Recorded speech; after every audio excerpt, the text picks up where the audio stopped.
Hey guys, I'm Dov, and today I'm back with more Total War Warhammer 2 online action. This time we're with the vampires of a more landlubbery sort. Decided we'd take a quick break from the coast to have a look at one of the vampire Bloodline Lords, the new vampire Bloodline Lords in action. So today we've got the Von CARSTEIN Lord, so let's have a look. What makes him special from your typical vampire lord? He's got a few abilities, first of which is this Storm of the Night. I'm a little bit confused by this. I think it's maybe not working exactly how it should be. It has basically the same animation as Tempest, or a similar animation to Tempest. I don't know if it's exactly the same, but it says it's good against flying, but it's actually not castable currently on flying units. It can only be cast on ground units, and it looks sort of awkward to cast on them, so I think it might actually be currently bugged. But even if it is, you know, regardless of whether it affects only ground units, only flying, or both, it's still going to be very powerful. It's basically just a Bound Tempest, 3 charge use. He's also got Undeath Resurgent for the extra melee defense and leadership, Sword of Anti-Heroes, and Charmed Shield to make him a little bit of a better duelist. He has pretty good combat stats with 70 attack is pretty impressive. 45 defense is not the best, but it's not terrible. 110 armor with a shield on the horse, of course. 66 speed. Dance Macabre, Invocation of Nehek, and he has a mix of beasts and vampires. And beasts in particular, he has, rather than the ability to summon a Manticore, he can summon a Vargulf, which is much better than a Manticore. Makes Transformation of Kadon actually a super useful spell to take. Vargulfs are a very powerful unit, so yeah, we're going to be looking to use that against the Lizardmen today. Another battle against Tokshin from Turin's tournament. We've got a couple of units of Blood Knights as well, a Necromancer battery. He's just got the regeneration ability here so that he can heal himself, and the Forbidden Rod for extra winds of magic.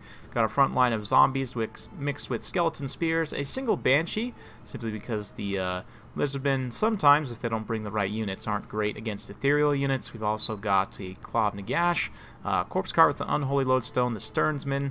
That's pretty much it.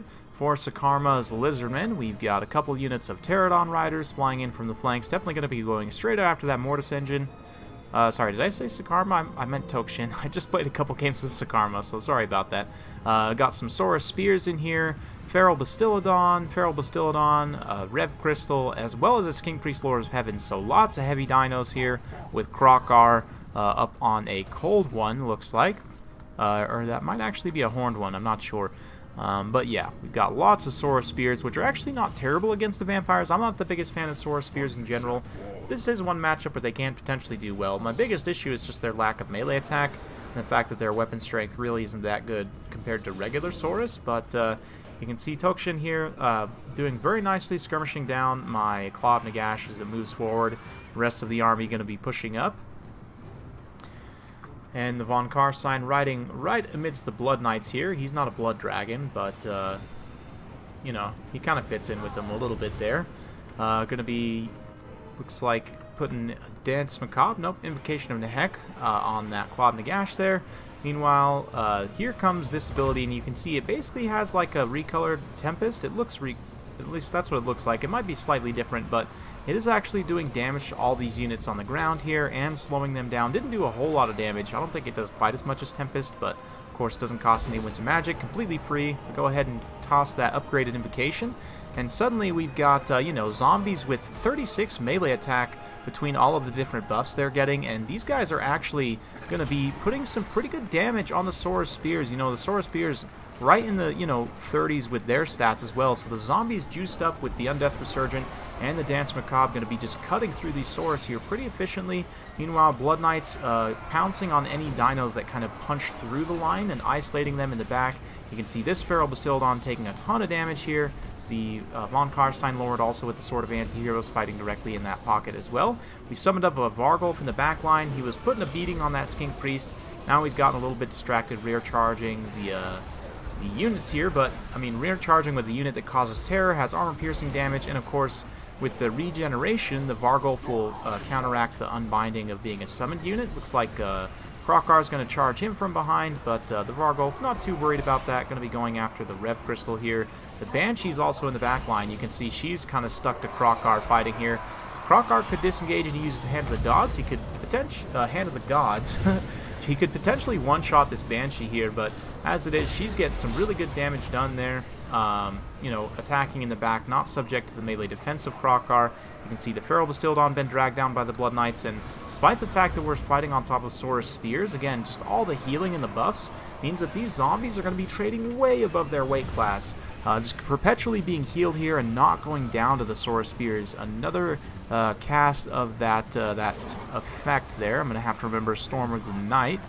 Again, affecting the ground units only, very interestingly. But yeah, the Banshee getting some good damage done still. The Pterodon Riders have just about used up their ammunition, and the Claw of Nagash finally got into combat here, but it is very heavily damaged at this point. It does indeed go down. So a very good grab by Tokshin there. Will it be enough to stabilize his army? I'm slightly ahead on the balance of power. A lot of the dinos are starting to take a lot of damage. You can see the Skink Priest, the Rev Crystal both getting whittled down. Krokar himself just unable to disengage from the Banshee. We've got the Vargol fighting in here as well. So things are looking rough. Looks like the Banshee actually fighting that Bastildon. The Vargol finally goes down. Not without having done quite a bit of damage, so I really like that transformation of Kadan for the Vampire Lord. If we could just make the Manticore summon a little bit less crappy, I think the regular version of the spell would be a lot better. But it might even be cool to maybe do like a unique version of the spell for each faction, like a unique monster within more or less that price range. Although I will say the Vargolf is quite a bit more expensive than the Manticore, but still, big fan of the spell, big fan of the Von CARSTEIN Lord. You can see there's a Curse of Midnight Wind going down here, and that rock drop just devastates those Blood Knights, does a ton of shock damage. Thankfully, though, we're able to mostly hold here, stabilize with leadership a little bit. The Corpse Cart, unfortunately, gets isolated a little bit here, and I was trying to turn it around, but the zombies just unfortunately not able to actually get turned around here. The Pterodon Riders are going to come finish this thing off in just a minute, and that's pretty unfortunate for me. That Vigor Mortis and the healing was very key to helping this army kind of stabilize and work. The zombies are much more effective when you have that Vigor Mortis active, but yeah, beautiful stuff. And the Blood Knights just soaking it up at this point. Despite the fact they're shock cavalry, they're doing just fine in this kind of grindy melee with all the support. There's tons of bodies in here as well, just zombies and skeletons constantly saturating, and no matter how many of these Saurus bat aside, there just seems to be another one to replace them. So I've been able to play this attrition game very well, just grinding out the center pocket. I've been trying to pull out my Blood Knights back and forth and cycle charge as much as I can, but ultimately they've ended up kind of just grinding more than I'm comfortable with. But at the same time, I mean, we're winning. The balance power is moving in my favor. A couple of tattered units on the side here not being microed by me. That's just fine. CARSTEIN Lord's going to get in here and have a nice duel with Krokar in all the middle of the chaos here. Yeah, normally I think one-on-one, Krokar would definitely beat the CARSTEIN Lord, but with all of the support here, and especially with the Sword of Anti-Heroes and the Charmed Shield and everything up, the CARSTEIN Lord's actually going to be able to put a pretty good beating on Krokar. Krokar trying to disengage here. The CARSTEIN Lord just hunting him relentlessly here. Is going to go after him, get a good hit there, but here comes the day of reckoning. Krokar's going to turn around and start to get some good hits. Sword of Anti-Hero still active, though, for the CARSTEIN Lord, so the more hits he gets in here, the better. The question is, can he get through Krokar's melee defense? But I guess the Lizardmen hit army losses before that really matters too much, so I guess we'll be left wondering.